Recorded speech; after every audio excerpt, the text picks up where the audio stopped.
আজকের ভিডিওর থাম্বনেল দেখে বুঝতে পারছেন ভিডিওটা কিন্তু খুব গুরুত্বপূর্ণ। ইতিমধ্যে বেশ কয়েকটি ভিডিও কিন্তু হয়েছে এই কোম্পানি সম্পর্কিত, এবং সেখানে কিন্তু প্রত্যেকটা ভিডিওই আমরা সমাজ সচেতনমূলক বার্তা দিতে চাইছি। যে এরকম যেগুলো মানুষ বোঝে না, বা যেগুলো সমস্যা বা ঝুঁকিপূর্ণ বা পঞ্জি স্কিম ধরনের, সেই সমস্ত সংস্থা থেকে, সেই সমস্ত কোম্পানি থেকে একটু দূরে থাকার জন্য অনুরোধ করছি আর কি। আমার কমেন্ট সেকশনে অনেকেই জানতে চেয়েছিলেন, কিন্তু আমি এই বিষয়টা জানা ছিল না তখন, যার জন্য আমি কমেন্টে ওখানে আনসার দিতে পারিনি। এই বিষয় নিয়ে আজকে ভিডিওতে আসলাম। তবে ভিডিও শুরুর আগে বলে রাখি, আমাদের চ্যানেল কোনো রকম অর্থনৈতিক লেনদেনের পক্ষে নয়, এবং কোনোভাবে কাউকে মোটিভেট করে না অর্থনৈতিক লেনদেন করার বিষয়ে। সবসময় কিন্তু সচেতনমূলক বার্তা দিয়ে আপনাদের কিন্তু এই লেনদেন থেকে, এই ধরনের লেনদেন থেকে আর কি বিরত থাকার কথা বলা হচ্ছে। যাই হোক, আজকের ভিডিওটা শুরু করি। যে মূল বিষয়, আপনারা ইতিমধ্যে বুঝতে পেরেছেন থাম্বনেল দেখে যে আজকের বিষয়টা কি। অনেকের ক্ষেত্রে দেখা যাচ্ছে উইথড্রল দিতে গিয়ে, সে যে কোনো ধরনের উইথড্রল দিতে গিয়ে আনকোয়ালিফাইড কন্ডিশনস দেখানো হচ্ছে। আনকোয়ালিফাইড কন্ডিশনস এটা কেন দেখাচ্ছে, বা অনেক অ্যাকাউন্টে এটা কেন হচ্ছে? অনেকের উইথড্র বসানো যাচ্ছে, অনেকে বসাতে গেলে এই সমস্যাটা দেখা দিচ্ছে। ইতিমধ্যে হয়তো আপনারা অনেকে জেনে গেছেন যে এটা কেন হচ্ছে। তো আমি একটা জিনিস বলি, যে কোনো বিষয় আমি একটু শিওর না হয়ে কিন্তু আপনাদের কাছে তথ্য দিতে পারি না।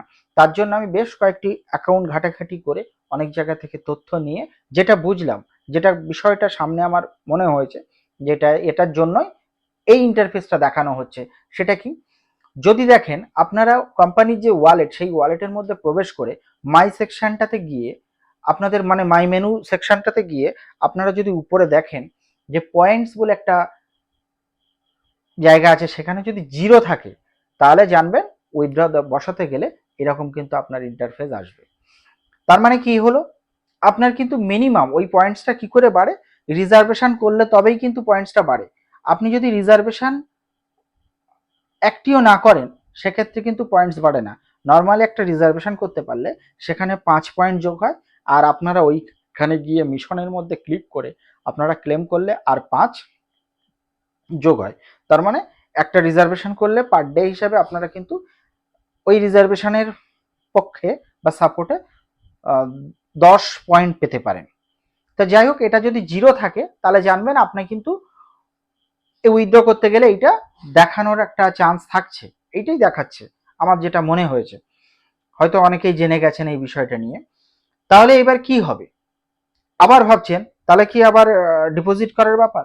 একদম খবরদার না, এই মুহূর্তে কোনো ডিপোজিটের গল্প কিন্তু এখানে করতে যাবেন না।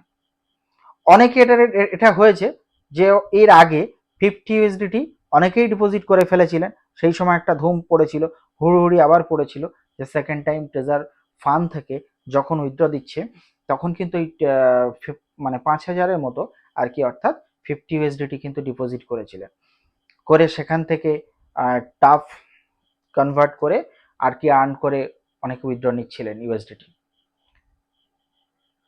17 তারিখের আগে পর্যন্ত কিন্তু, মে মাসের 17 তারিখের আগে পর্যন্ত দিয়েছিল কিছু উইথড্রল, ছোট ছোট উইথড্রল কিন্তু দিয়েছিল, এবং এর লোভে পড়ে অনেক মানুষ কিন্তু সেকেন্ড টাইম আবার ইনভেস্ট করেছে, ওই ছোট ছোট অ্যামাউন্ট হলেও ইনভেস্ট করেছে, এবং তাদের কিন্তু উইথড্রল আবার ইউএসডিটি উইথড্রল এখন বন্ধ আছে পুরোপুরি। এয়ার ড্রপের পর থেকে 17 তারিখের পর থেকে কিন্তু বন্ধ।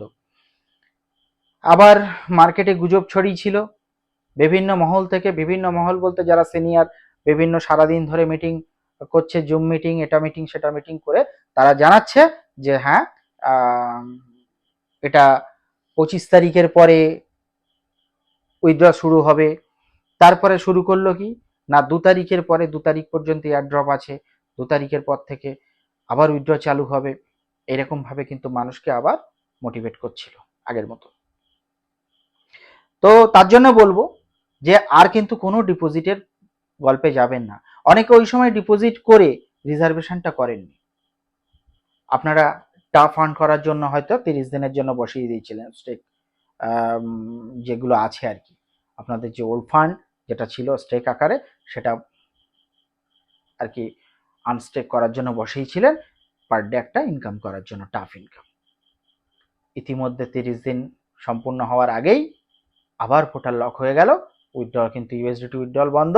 এবং সেই সাথে কি করলো, ইউএসডিটি সোয়াপ কনভার্ট কিন্তু বন্ধ হলো। অর্থাৎ টাফ আর্ন করে আপনি যখন টাফটা সেল করবেন, সেই সেল করতে গিয়ে কিন্তু আপনার সে পথটা বন্ধ করে দেওয়া হয়েছে। হয়তো সেখানে আপনি ইউএসডিটি ডিপোজিট করে টাফ কিনতে পারবেন, কিন্তু এখানে একটা বৈষম্য লক্ষ্য করেছেন নিশ্চয়ই। পোর্টালে টাফের ভ্যালুটা আকাশ ছোঁয়া, আর আপনি বাইরের বিভিন্ন যে ওয়ালেটগুলো আছে সেই ওয়ালেটের মধ্যে একদম মাটির লেভেলে কিন্তু দাঁড়িয়ে আছে ভ্যালুয়েশনটা।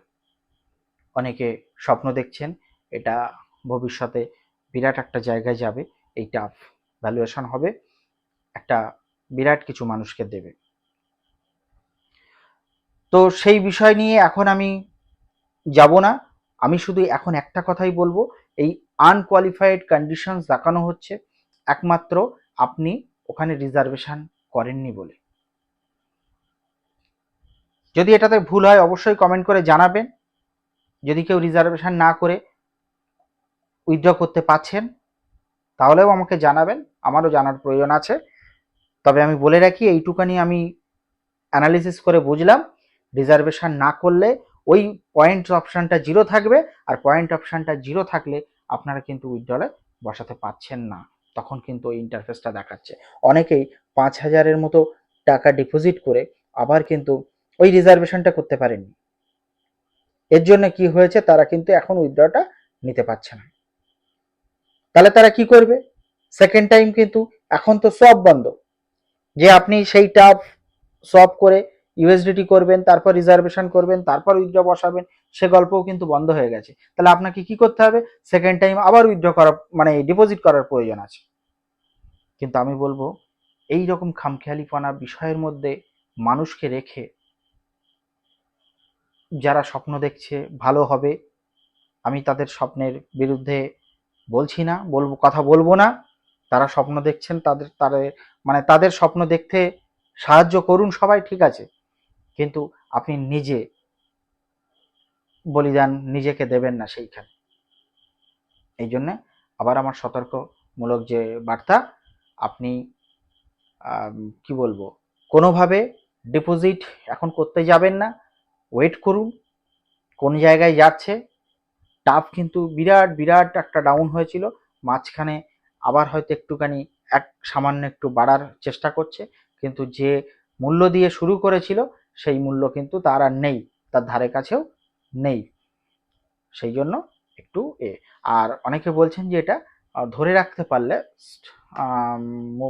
টাফ টোকেন আর কি রিজার্ভ করতে পারলে ভবিষ্যৎ মার্কেট কিন্তু ভালো হবে।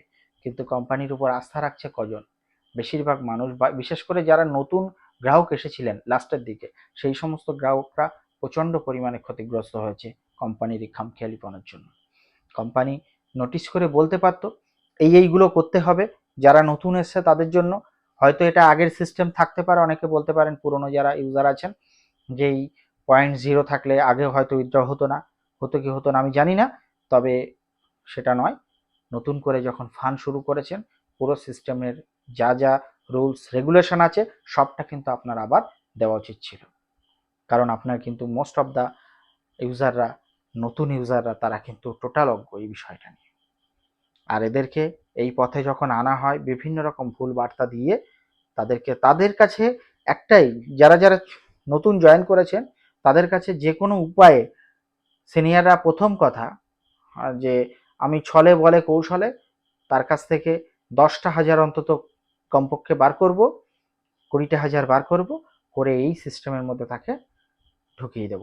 এইরকমভাবে কিন্তু অনেককে বিভিন্নভাবে প্রলোভিত করে কিন্তু এর মধ্যে নিয়ে আসা হয়েছে। এই জন্য বলবো যে খুব সাবধান, নতুন করে আর কেউ ডিপোজিট করবেন না, একটুখানি ওয়েট করুন আর আমাদের সাথে যুক্ত থাকুন। নেক্সট ভিডিওতে আবার দেখা হবে আপনাদের সাথে। ধন্যবাদ সকলকে, ভালো থাকবেন।